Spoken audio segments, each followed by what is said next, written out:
పెళ్ళైనా పండగైనా వేడుక ఏదైనా పట్టు చీరల ప్రత్యేక వేదిక వారాహి సిల్క్స్. నమస్తే, వెల్కమ్ టు సుమన్ టీవీ. నేను మీ సాయి భైరి. పెహల్గామా దాడి తర్వాత ప్రపంచ దేశాలు మొత్తం కూడా భారత్ తీసుకునేటువంటి నిర్ణయం పైన ఇప్పుడు ఆసక్తిగా ఎదురు చూస్తున్నాయి.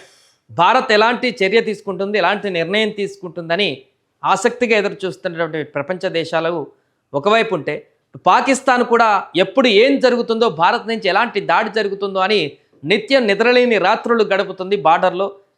పైకి మాత్రం ప్రేలాపనలు చేస్తున్న వివిధ సభలలో అక్కడి ప్రజలను రెచ్చగొడుతూ వ్యాఖ్యలు చేస్తున్నా కూడా ఇంటర్నల్గా వాళ్లకు వణుకు పుడుతుందనేటువంటి విషయం వాస్తవం. మొదట ఘటన జరిగినటువంటి నెక్స్ట్ మినిట్లోనే సైన్యాన్ని అంతా కూడా బార్డర్కి మోహరించి భయాందోళనతో బిక్కుబిక్కునంటూ ఎప్పుడు ఏం దాడి జరుగుతుందో అనేటువంటి ఘటన అక్కడ జరిగింది. ఆ తర్వాత నుంచి చూసుకుందాం, ఎట్లా దాడి చేస్తారో మేము కూడా ఎదుర్కొంటామని పిచ్చి పిచ్చి ప్రకటనలు చేశారు. ఆ తర్వాత రియాలిటీలోకి వచ్చాక ఇతర దేశాలు, ప్రపంచ దేశాల నుంచి వస్తున్నటువంటి సపోర్ట్ కూడా చూశాక కళ్ళు బైర్లు గమ్మి ఏం చేయాలో అర్థం కాక ఇప్పుడు పాకిస్తాన్ ప్రభుత్వం కళ్ళు తెరిచి వెనకడుగు వేయడం కాదు, యూటర్న్ తీసుకుని మొత్తం రౌండ్ కొడుతున్నట్టు కనబడుతుంది. పాకిస్తాన్ ప్రధాని సంచలన కామెంట్ చేశారు. ఈ నేపథ్యంలోనే అటు అక్కడ ఉన్నటువంటి ఆర్మీ చీఫ్ కానీ, మిగతా పీపీపీ పార్టీకి సంబంధించినటువంటి బిలవాల్ ఆయన భుట్టో కానీ విచిత్రమైనటువంటి కామెంట్లు చేస్తూ ఇంకా రెచ్చగొడుతూ మీ అంతు చూస్తాం, మీ రక్తం పారిస్తా అని భారత్ పైన పేటరేగిపోతుంటే పాక్ ప్రధాని మాత్రం కొంత స్తబ్దుగా శాంతి మంత్రాలు పఠిస్తున్న పరిస్థితి తాజాగా నెలకొంది. ఆయన ఇప్పుడు ఉగ్రదాడి జరిగినటువంటి తర్వాత మేము దాన్ని చేయలేదు, పూర్తిగా ఖండిస్తున్నాము, దీనిపైన ఏ విచారణకైనా సిద్ధమని చెప్పేసి క్లెయిమ్ చేసుకోవాల్సిన పరిస్థితి పోయి మొదటి రోజులలో చూసుకుందాం, ఏ దాడి జరుగుతుంది దానికి మేము కూడా దాడి చేస్తామనే రేంజ్లో ఫస్ట్ ఆ పని కార్యక్రమాలను చేసి ఇప్పుడు మీ విచారణకు సిద్ధం, ఈ దాడి ప్రపంచ దేశాలతో కలిసినటువంటి ఏదైనా సమాన వేదిక ఎంక్వైరీ కమిటీ ఏదున్నా కూడా మేము విచారణ సహకరించడానికి సిద్ధం, ఉగ్రవాదులు మా దేశంలో కనుక సపోర్ట్ చేసినట్టు కనిపిస్తే మేము సిద్ధమే అన్నట్టు ఇప్పుడు శాంతి మంత్రాలు పఠిస్తూ ఖచ్చితంగా ఆ ఉగ్రవాదులకు సంబంధించిన శిక్ష పడాలంటూ దానికి ఎవరు అడ్డం చెప్పరనేటువంటి విధంగా ఇప్పుడు ప్రకటనలు ఇస్తూ చేతులు కాలిన తర్వాత ఆకులు పట్టుకున్నట్టు ఇప్పుడు ప్రకటనలు చేస్తుంది.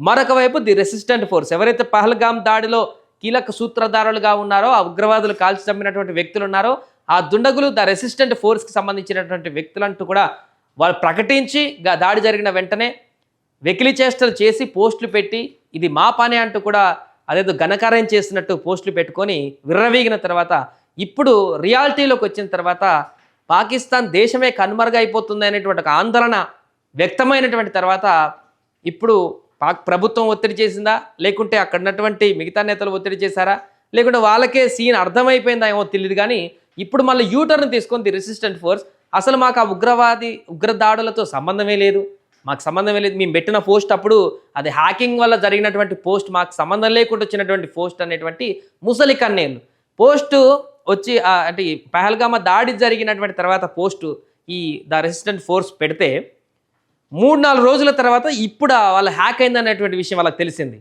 సో ఇక్కడ క్లియర్గా మనకు అర్థమవుతుంది, ఫస్ట్ పెట్టారు, చేసినటువంటి దాడికి సంబంధించి క్లెయిమ్ చేసుకొని గొప్పగా చెప్పుకునేటువంటి ప్రయత్నం చేశారు.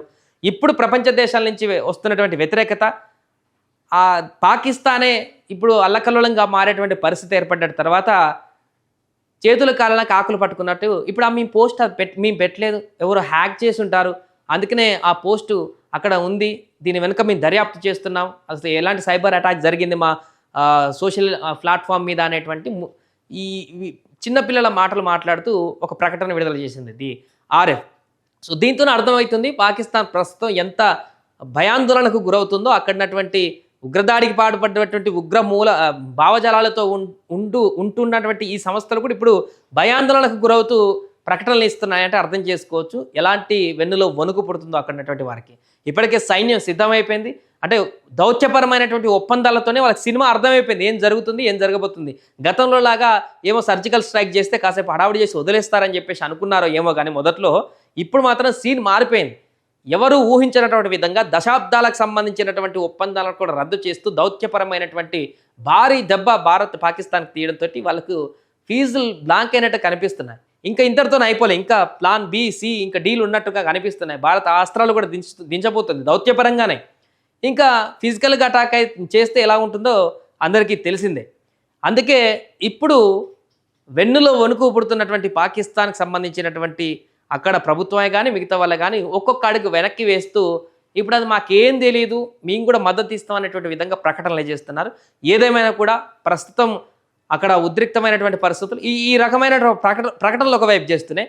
మరొక వైపు సరిహద్దుల వద్ద విచ్చలవిడిగా పాక్ ఆర్మీ కాల్పులు జరుగుతుంది. అక్కడ కాల్పుల విరమణ ఒప్పందం, సిమ్లా ఒప్పందాన్ని రద్దు చేసుకున్నటువంటి తర్వాత విచ్చలవిడిగా ఇంకా కాల్పులు చేస్తూ ఇవే అన్నీ ఇలాంటి పనులే పూనుకుంటుంది. నేరుగా పాకిస్తాన్ ఎప్పుడు కూడా యుద్ధంలో పాల్గొంటే గెలవమని తెలుసు. అందుకనే ఇలాంటి ఉగ్రవాదులను ఎగదొలుస్తుంది. లేకుంటే లైన్ ఆఫ్ బార్డర్ దగ్గర కొంతమంది ఆర్మీ సైనికులతోటి కాల్పులు జరిపిస్తుంటుంది. అంటే అఫీషియల్గా చేయదు, అన్ని అన్అఫీషియల్గా దొంగచాటుగా చేసేటువంటి కార్యక్రమాలే. ఇలా ఇప్పుడు కాదు, చాలా మొదటి నుంచి కూడా ఇలాంటి పరిస్థితులు ఉన్నాయి. కాబట్టి పాకిస్తాన్ని ఎవరు నమ్మేటువంటి పరిస్థితి లేదు ప్రపంచవ్యాప్తంగా కూడా.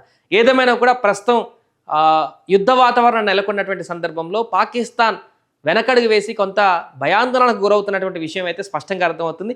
ఏదేమైనా ఖచ్చితంగా దీనికి ఈ దాడికి ఖచ్చితంగా వాళ్ళు శిక్ష అనుభవించాల్సిందే, దాని వెనుకున్నటువంటి వాళ్ళు శిక్ష అనుభవించాల్సిందే అనేది కూడా డిమాండ్లు వినిపిస్తున్నాయి. కాబట్టి ఖచ్చితంగా భారత ప్రభుత్వం ఇంకా సీరియస్గా అస్సలు తగ్గొద్దు, ఎట్టి పరిస్థితుల్లో తగ్గొద్దు, ఖచ్చితంగా మనమేంటో చూపించాలనేటువంటి డిమాండ్లు కూడా ఇప్పుడు విపరీతంగా వ్యక్తమవుతున్నాయి. సుమన్ టీవీలో మీ పర్సనల్ అండ్ బిజినెస్ ప్రమోషన్స్ కోసం కింది నెంబర్కి కాంటాక్ట్ చేయండి.